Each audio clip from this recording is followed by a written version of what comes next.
markale kulanti wacan oo xiisa xambaarsan warkii oo dhameystiran ra'iisul wasaaraha jamhuuriyadda dimuqraadiga federaalka Itoobiya ayaa booqasho uu ku darsayo xaaladda isbedelka cimilada ee roob yaraanta keentay ku gaaray qaar kamid ah gobolada deegaanka warbixin murtaas ku saabsan waxay noo eegay wariye Maxamed Axmed Cumar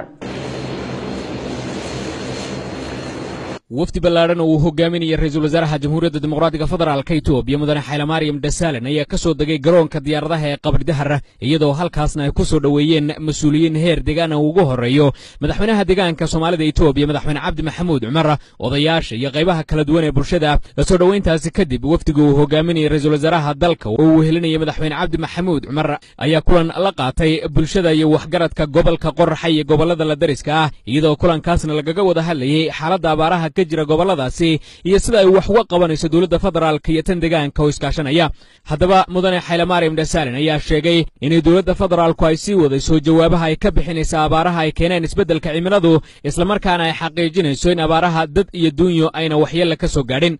geestooda waxgaradka ka soo qayb galay kulankan ayaa uga mahad celiyay sida xukuumadda federaalka iyo tan deegaankuba ay isugu howleen ka jawaabidda xaaladda abaaraha iyaguna ra'iisul wasaaraha uga mahad celiyay safarka dheer ee uu soo galay si uu ula qaybsado dhibaatada ay keeneen abaaraha ka dhashay isbedelka cimiladu wafdigan ka kooban heer federaal iyo heer deegaan ee sida wadajirka uu hogaaminayeen ra'iisul wasaare Xayla Maryam Dasalan iyo madaxweyne Cabdi Maxamuud Cumar ayaa u kicitamay dhanka degmada Gaashaamo iyadoo wafdigu degmada Gaashaamo uu kaga degay diyaaradaha qumaatiga u kaca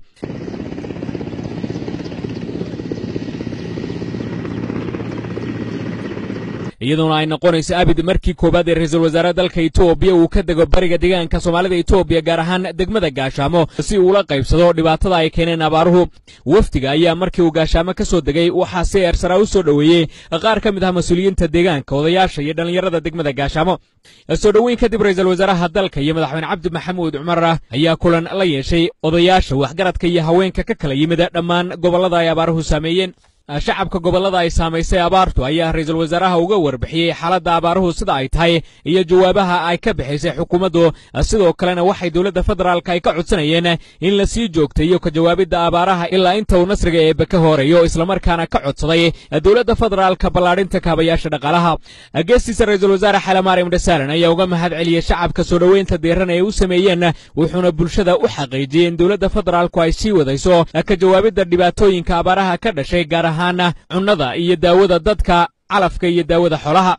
ra'iisul wasaaraha uu ka jawaabay su'aalaha bulshada ee ku aadan kaabayaasha dhaqaalaha ayaa sheegay in dawladda federaalku ay ka jawaabayso baahiyaha bulshada ee ku saabsan kaabayaasha dhaqaalaha iyadoo hadba sida ay u kala culus yihiin loo kala horreysiinayo kadib markii kulamadani la soo gabagabeeyay ayaa waxa uu wafdigu u soo kicitamay dhinaca caasimadda Jigjiga isagoona wafdigu markii uu soo gaaray magaalada Jigjiga ee caasimadda deegaanka soo indheeyay maxjarka xoolaha ee Camadle ee duleedka magaalada Jigjiga oo dhismihiisu dhamaaday intaas kadibna waxa wafdigu soo indheeyay dhismayaasha real estate-ka dulqabow ee magaalada Jigjiga waxaana wafdigu u soo